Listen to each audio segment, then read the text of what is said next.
What's up? I'm Tani, and I'm going to be starting a YouTube channel.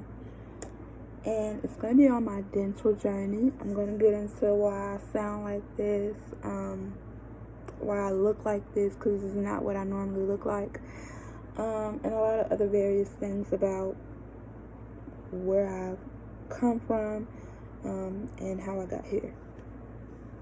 So, I am 28. I'm from Memphis, Tennessee. Yeah, I was a avid thumb sucker. I mean, like, from the womb, and was gonna be to the tomb. But, I have to finally break that cycle. A bit about me, dental-wise. So, like I said, I was sucking my thumb in the womb. I'm 28, so literally 28 years I've been sucking my thumb. I just stopped the day of surgery. It was so bad that I sucked my thumb and didn't even know, like, wasn't even aware that I was sucking my thumb. Like, I didn't care if I was in public, in my sleep, I just didn't care. I was an avid, true thumb sucker, and I've always wanted a pretty smile. Like, don't get me wrong, I was still pulling them in with the smile that I had. It wasn't horrible, but it was bad. I had an overbite, an overjet, and a crossbite, meaning my top teeth sat over my bottom severely, and then instead of being regular, sitting down, they jetted out a little bit. And also the crossbite, my top jaw was more narrow than my bottom jaw. So sometimes eating food was difficult. It made me have a terrible snore. Breathing problems. I had sleep apnea. It was just gonna get worse and worse over time. And so I wanted to do something about it for so long, but just scared. I started this journey. Okay, so I'm in the military, and I was like, I'm ready to get out of the military, but I want something to show for it. Don't get me wrong, the military has done a lot for me. I'll do that in a separate video, but I wanted something to show for it. So the military does elective surgeries, and they're like programs because we have a lot of doctors that are in training, so they have to do some of this stuff to keep up their skills. And so I got my little paperwork, got my chain of command to fill it out, and I went, had, my first consultation, and they were like, oh yeah, you're a great candidate. I already knew that. But I was like, okay, cool. So like I said, got the paperwork filled out, and y'all, the only thing that I can tell you on this journey, or that I can't tell you on this journey, is the cost, because it is completely free for me because I'm in the military. I'm doing this out of their program. And they don't take everybody for it. You have to qualify for it, and my teeth were so bad that I qualified for it. So I don't know what the normal cost of this is. I had my first little appointment. So then he was telling me, like, okay, I have to take all these pictures. They took pictures, they took measurements, I took x-rays,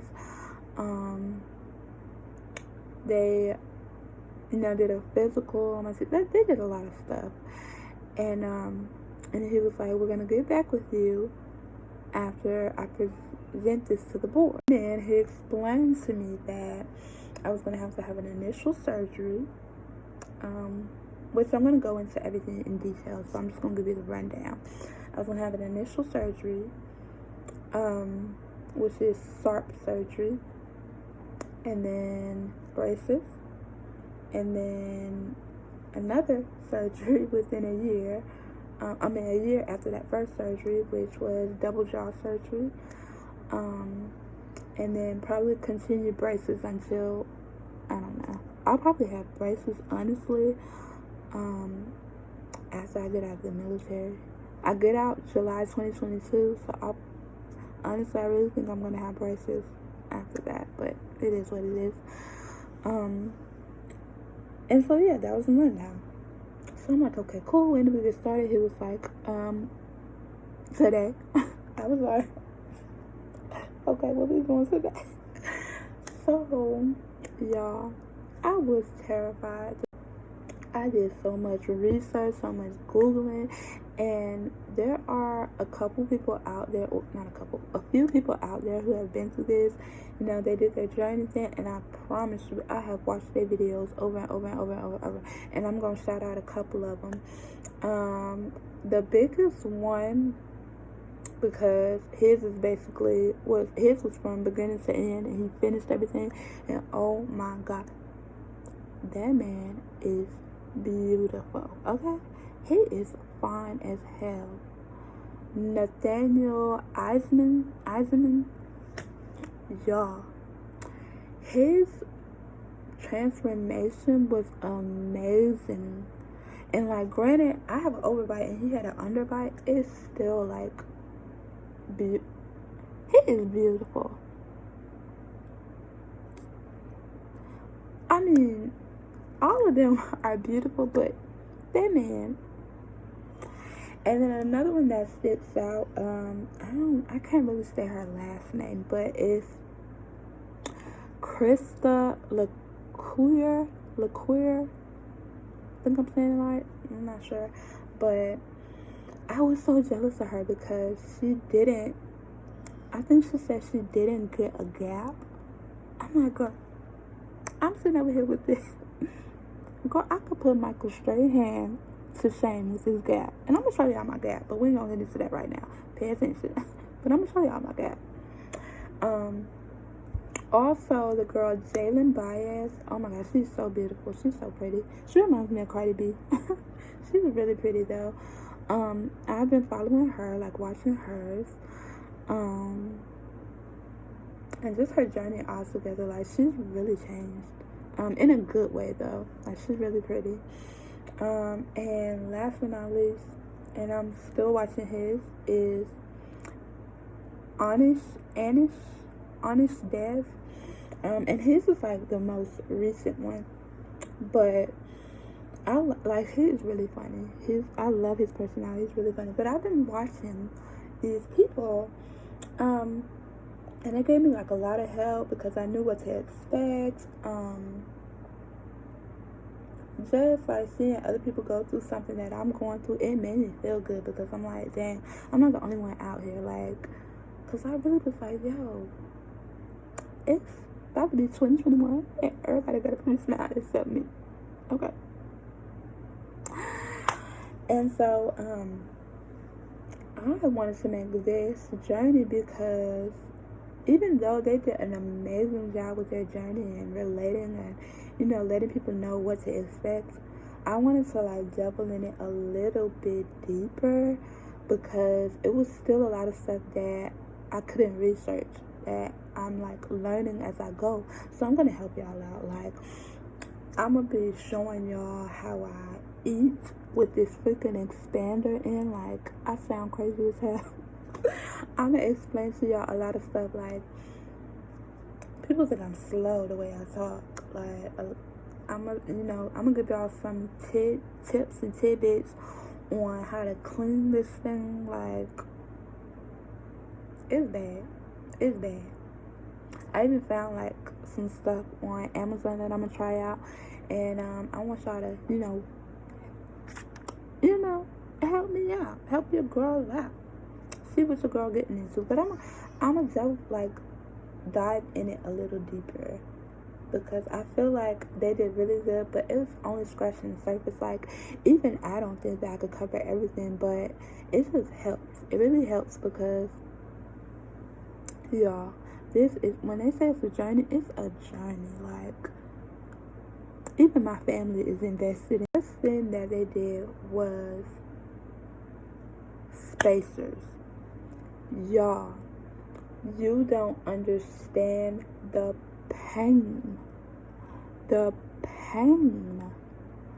of spacers. There are these, let me see, these are not the spacers, but this is an example. It's a rubber band, right? This is a regular rubber band. Imagine, like, look at that. Imagine something 3 times, 3 times thick as this. It's like way smaller, but 2 3 times thick as this, stuck in between your teeth. Like, y'all,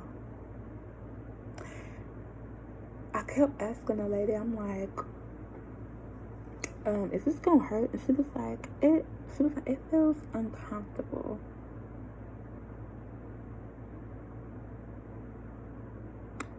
What kind of uncomfortable we talking about? We talking about like food stuck in my teeth uncomfortable, or we talking about like I can concentrate throughout the day uncomfortable? Like there's levels to this. There are levels to this. Let me know. Y'all,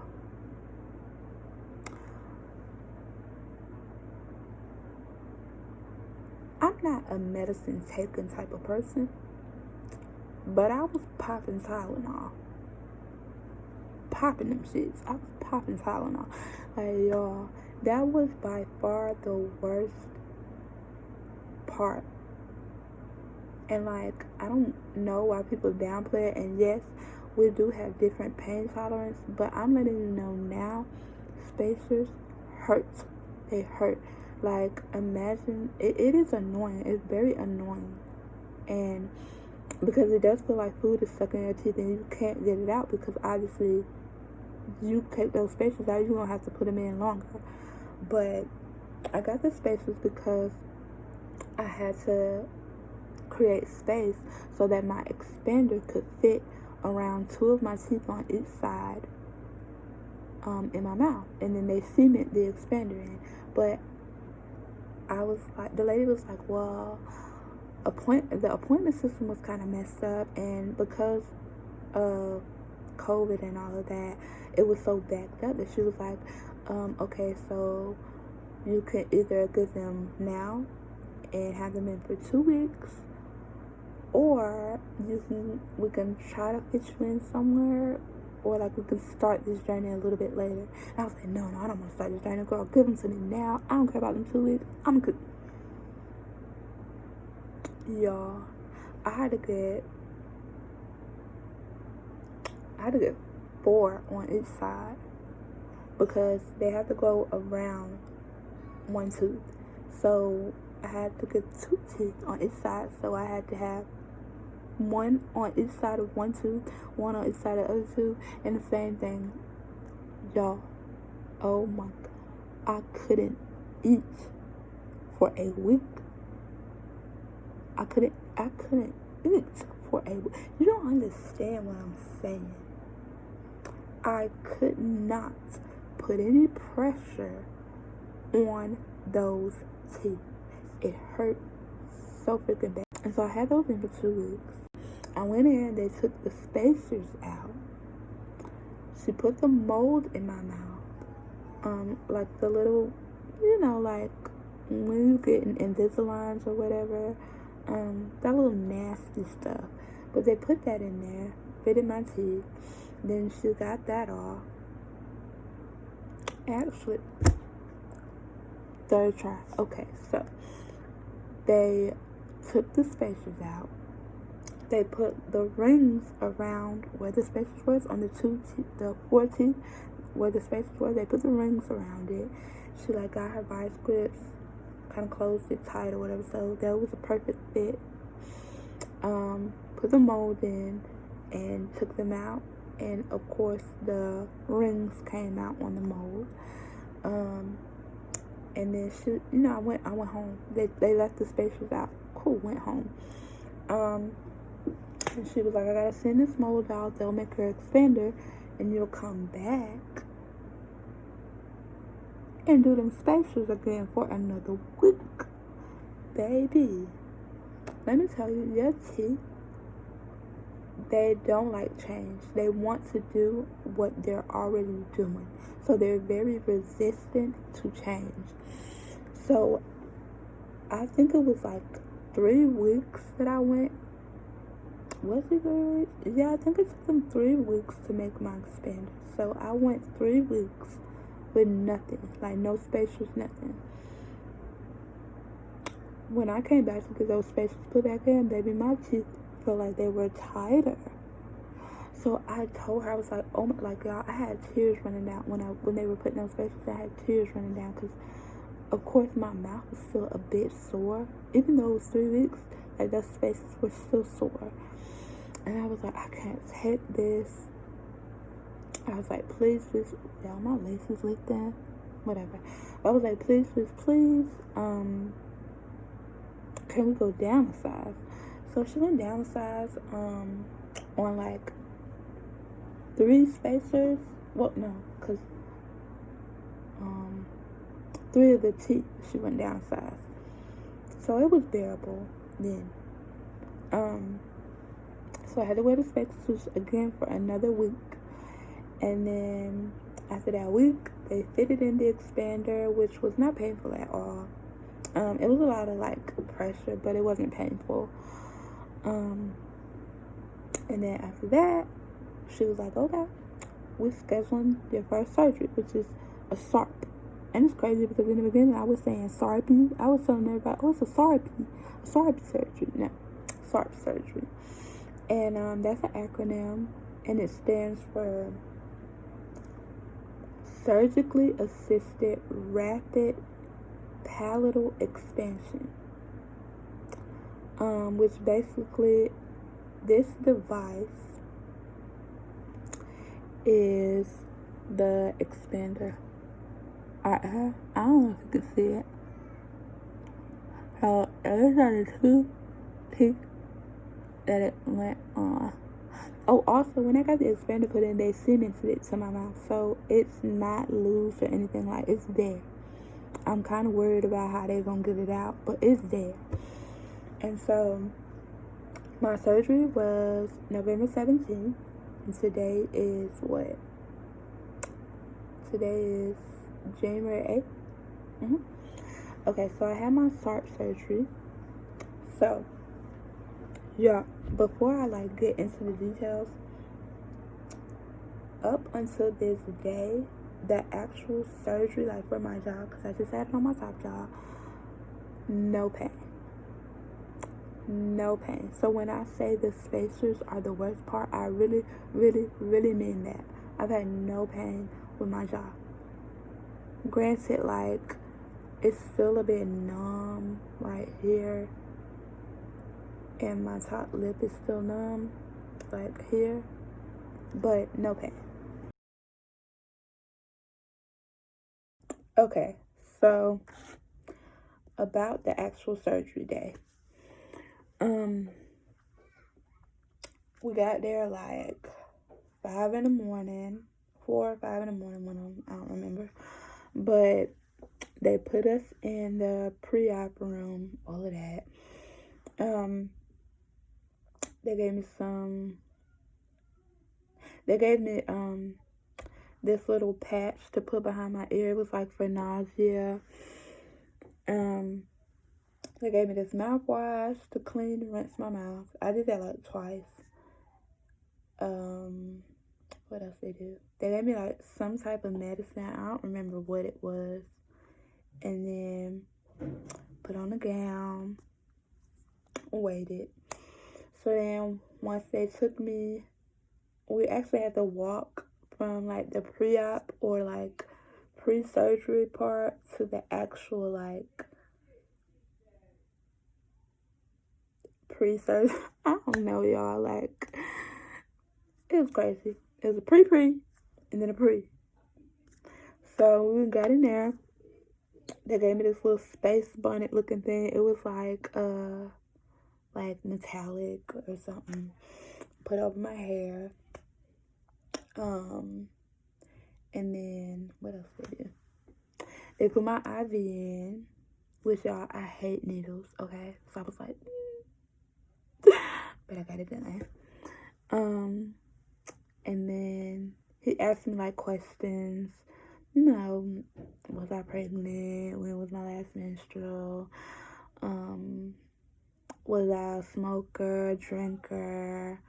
You know, the list of questions that they ask at almost every appointment, whatever.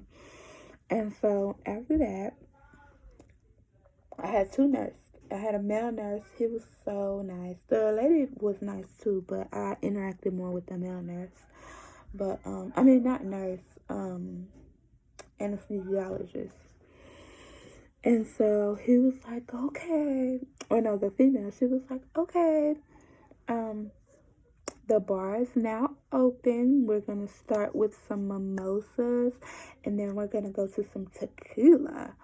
So let's get started with your mimosas. And y'all, literally, no lie, they opened the curtain where they was like about to pull my bed out and take me to the operating room.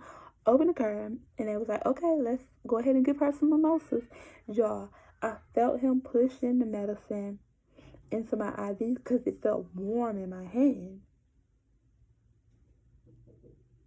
And then I don't remember nothing else. Talk about blackout drunk, y'all. That mimosa whipped my ass. I remember waking up and there was a nurse to my left. I was like in the bed. I could feel stuff on my head and like something on my nose. And I remember waking up and I turned around and I looked at him and I was like, who are you? Yeah. That man said, you're okay, I'm your nurse. Y'all, I was so weak, okay? I was so swollen. Like, that's probably the worst part about the whole surgery. It wasn't pain. It wasn't like, scratch that. It was another worst part, which was the 6-week liquid diet. I'm going to go into that a little bit. Hold on. But the swelling was one of the worst parts because I had already, like, I'm not a big person. Granted, I probably was like 156, 57, like pre-weight, like before the surgery. And I'm 5'2". But I hold my weight like decent. It's not like ugly, but it's not like Coke bottle, nothing like that.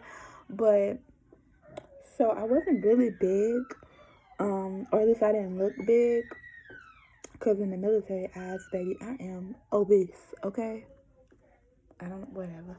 But, mind you, I had 2 kids too. And my son is before he had just turned 1.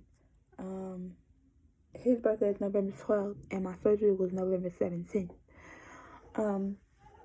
But yeah, I had 2 kids, so I wasn't big, but I wasn't small, super, super small, but I was still small. So imagine that, like, all this facial swelling on a small frame, like, I look crazy. I'm gonna insert some pictures, but I look cuckoo, okay, cray. This was swollen. My top lip, well, both my lips were really swollen, but my top lip, and I later found out, because that was like the only pain that I felt was like in my lip, and I was like, I'm not understanding. Like, it was like in my lip. I'm not understanding. And then at one of my appointments, they had to cut out a stitch because they accidentally cut me, and so it took my lip a long time to go down.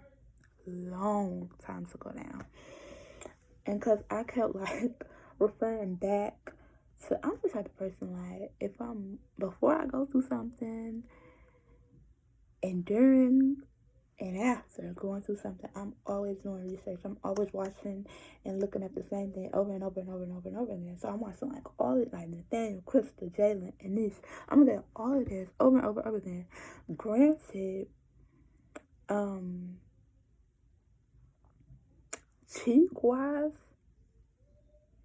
me and Anish, niece are closer because he had big cheeks after his surgery, and I did too.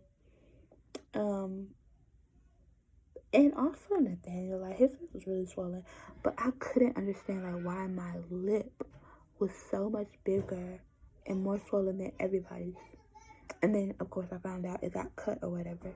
But Jalen Bias, her lip was super swollen too. So I had worried about that, but then like I saw that and I'm like, okay, cool. But yeah, it took a minute for the swelling to go down, and as you can see, I'll probably like insert pictures before. Like I kind of got a fat face, but to me, like I can tell, I can see. I'm in my vanity, y'all, so I can see the mirror when I look up, but it's like really swollen still in this area here, and it's still numb. And parts of my nose is still numb and swollen here. Like my nose is not this wide, y'all. But yeah, but like all of this was like, well, from like the bottom of my eyelids to my upper lip was swole, and like I couldn't feel anything. You probably could punch me in my nose and I wouldn't have felt it. A couple of bad things during it. Your nose, because it's a surgery on your mouth, they cannot stick that tube down your throat because it's in the way. So they have to do it through your nasal. And y'all, it was dry. Yeah, it wasn't hurting, but it was like I can't even like describe it. It didn't hurt because it was numb, but it just felt weird. Like, and then it's crusty. Blood was dripping for like 2-3 days. It just was a process, honey. I didn't want to go outside. I didn't go outside. I didn't get out the bed. My sister and my mom really, really helped me.